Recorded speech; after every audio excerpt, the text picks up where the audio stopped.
Hi, this is Mrs. Brown from Research Triangle High School. The purpose of this presentation is to take a close look at Shakespeare's language, particularly the way he crafted it to create the poetic elements.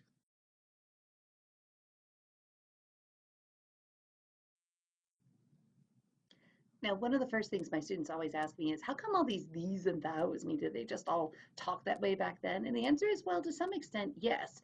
The these and thous are what we call an archaic language. In other words, it's old-fashioned, it's kind of out of style. Some of you have studied foreign languages, and you may be familiar with the concept of formal versus informal. So formal are the things that you use when you're addressing someone you don't know, someone that you have a great deal of respect for, someone who's in a higher position of authority than you are. So this would be a student to a teacher, for example, or a subject to a king. And then the informal are the things that you use with people that are either subordinate to you or that you're very close to. So this would be between your good friends, or again, a teacher to a student would use the informal. And English doesn't have this anymore, but we used to. So when you listen to Shakespeare's language, you're going to hear all these and thous. And today we've just simply, everyone uses the formal as the default.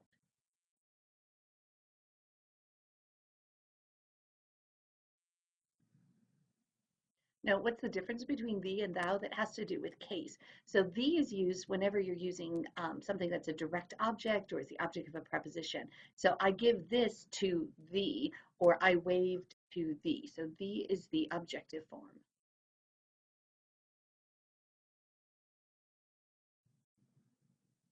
And thou is what's called the nominative case. This is if you're using the word you as the subject of a sentence. So you're talking directly to someone. So thou art the one I love, thou art mistaken. And you might notice this thing about art here instead of are.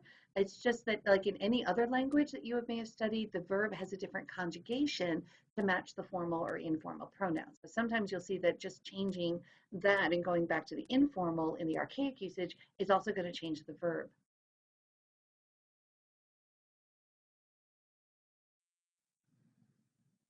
Now, thine is used as the possessive. So this would be our equivalent of either your or yours, something that belongs to you. And the thine with the N sound is used before a vowel or a vowel sound, and or when there's no noun following it all. So this book is thine. This is thine oatmeal, or eat thine own apple.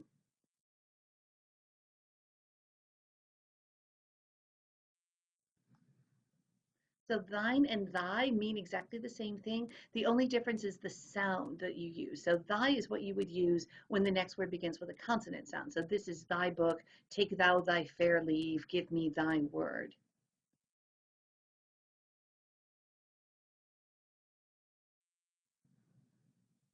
One of the other things that Shakespeare did was to play with word arrangements in order to either create a specific poetic rhythm or some sort of dramatic purpose where he wanted to emphasize a certain word. He would often mix up the words in a different order than we're used to seeing them in sentences.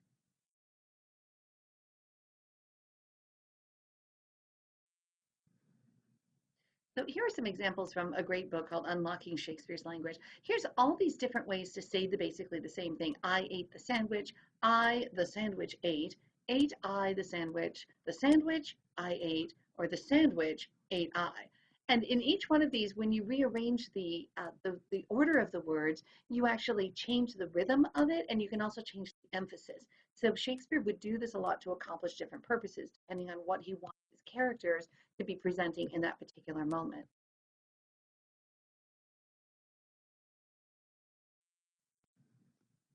You may have also noticed that a lot of times Shakespeare seems to kind of leave out parts of words. It's called an omission, or to kind of slurp two words together.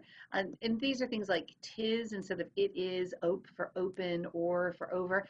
And that's not that different from the way we talk today. I mean, if you think about it, you talk to people all the time by leaving out parts. You do not say, have you been to class yet? You say, been to class yet? And then you don't say, no, I have not been to class. I have heard that Mrs. Brown is giving a test. You say, nah, I heard Brown's given a test. Bro, what's up with that? So it's not unusual to have this idea of just shortening things to make the speech sound more natural. So these are some of Shakespeare's most common omissions that he would do. And sometimes it was, again, to create the sense of dialogue. And sometimes it was to make sure that you had enough syllables to meet that particular poetic pattern. We'll talk more about that in an upcoming slide.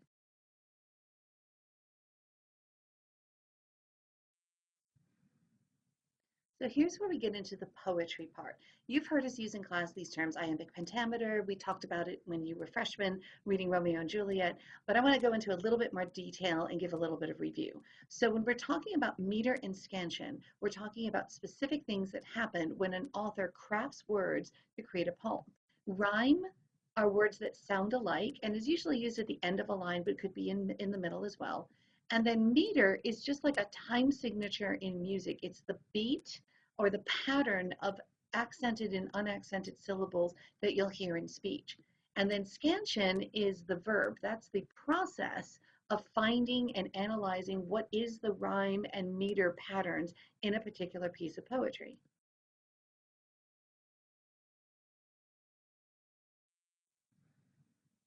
So first, a couple of poetic terms. Now, you already know that not every poem rhymes. So there's always this thing about how do you know it's poetry if it's not rhyming? Well, when we consider something to be verse, we mean words that are arranged in a particular way to create a poetic effect. Verse is going to be words that are arranged to have both rhyme and rhythm. And that's your traditional kind of poem, your sonnets, your limericks, the kinds of things that you've grown up with. Then there's blank verse. Now, blank word verse may not rhyme, but it is going to have a regular, predictable rhythmic pattern. And this is where Shakespeare's plays come into line. Most of Shakespeare's plays are blank verse. And then there's free verse. Now, these are words that are arranged for poetic effect, but they don't necessarily have a set pattern or rhythm to the rhyme. And then in order to describe rhythm patterns, we talk about a foot. I know it sounds like your feet, but it's not. A foot is any group of syllables. Usually it's 2 or 3 syllables make up one metrical foot. And then a line is all of those feet put together. And we'll again go over this a little bit more on the next slide. This is where the math part comes into play into poetry.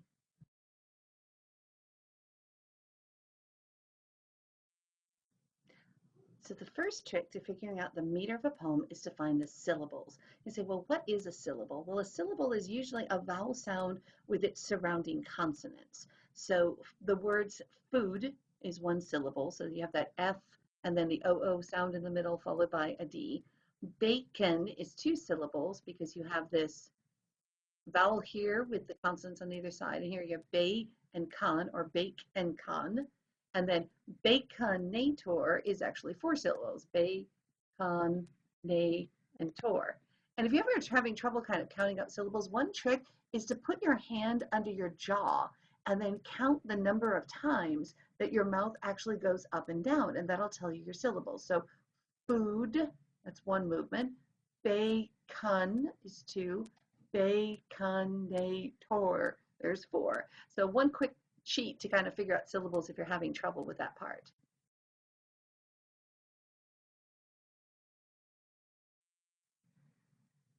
So just like when we talk about music, we often talk about common time signatures in music, things like 4/4 time or 3/4 time. And then of course there are some others that are less common but can still be used. In rhyme and rhythm as well, we have some common metrical patterns. Iambic is one of the most common if you're speaking English, because our language seems to naturally fall into that pattern.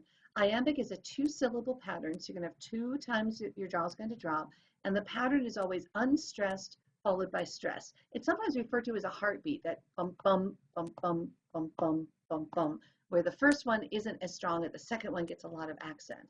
So a line that would show an iambic pattern would be, whose woods these are, I think, I know. You notice how every other word really gets that stress. And you can kind of tell because you could stress it the other way. I mean, you could say, whose woods these are, I think, but it feels really unnatural, and it's not the way we would speak the sentence, and it's not the way that the meaning of the line really gets communicated. Other common metrical patterns include anapestic, and that's a 3-syllable pattern where the first 2 syllables are unstressed.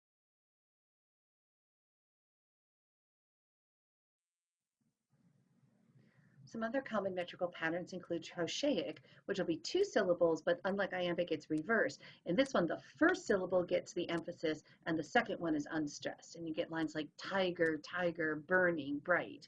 Then there's dactylic, which is another 3-syllable pattern, and that's a stressed followed by 2 unstressed syllables. So words like wonderful. So you have, again, that first one gets the emphasis and the other 2 don't.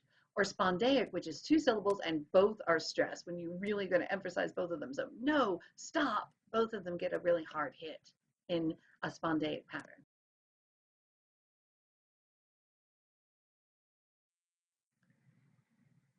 Okay, so the way that we describe a line of poetry is to talk about how many feet.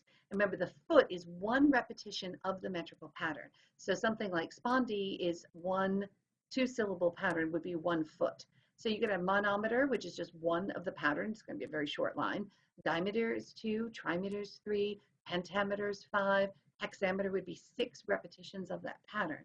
Octameter would be 8. So it kind of counts around like that. So if you think about it mathematically, iambic pentameter is going to be 4 repetitions of the iambic pattern. The iambic pattern is 2 syllables. So you're going to have 5 times, you're going to repeat that 2-syllable pattern, which means, here's the math in English, you're going to have a 10-syllable line. So iambic pentameter, which is what most of Shakespeare's plays are written in, is going to be 10-syllable lines, 5 times that iambic heartbeat bump, bump, bump, bump, bump, bump pattern gets repeated. And that would be 1 line of iambic pentameter.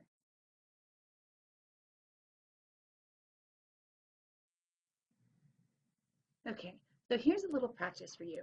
Let's say I gave you this line straight out of Hamlet from Act 1, something's rotten in the state of Denmark. And I want you to find out what the rhyme and what the meter is of this. When we look at it, we can see that there's no rhyme. But if we look at it, we can take a look at how many syllables we have. So again, looking at where did the breaks come. So we have some things rotten in the state of Denmark. I count those down. We've got 1, 2, 3, 4, 5, 6, 7, 8, 9, 10. So there's 10 syllables. So again, with Shakespeare, that kind of tells you maybe we were looking at iambic pentameter. And then listen to the way you say it. Would you do something's rotten? Would you something is rotten in the state of Denmark? And that's exactly how you speak it. So it's an unstressed, stressed, unstressed, stressed, and you can continue that all the way through the end. So when you look for the pattern, you'll find that almost all, probably about 90% of what Shakespeare wrote is going to be in these 10-syllable lines with 5 repetitions of the iambic pentameter. Now, if you don't have that, if something happens and you find that, wait a minute, I've got 11 syllables in this line or 8 syllables in this line, or it doesn't seem to have a pattern, that's when you want to look at why. Is Shakespeare trying to make that line stand out? Because you think about it, if you're in the audience listening to this play and most things are in this kind of pattern and then something isn't, is that something Shakespeare's trying to emphasize? Is it a character maybe who's kind of falling apart so they're not being as formal as they would have been? Is it something else that's going on? So you can look for those, the breaks in the pattern to tell you something about the characters in that moment of the play as well.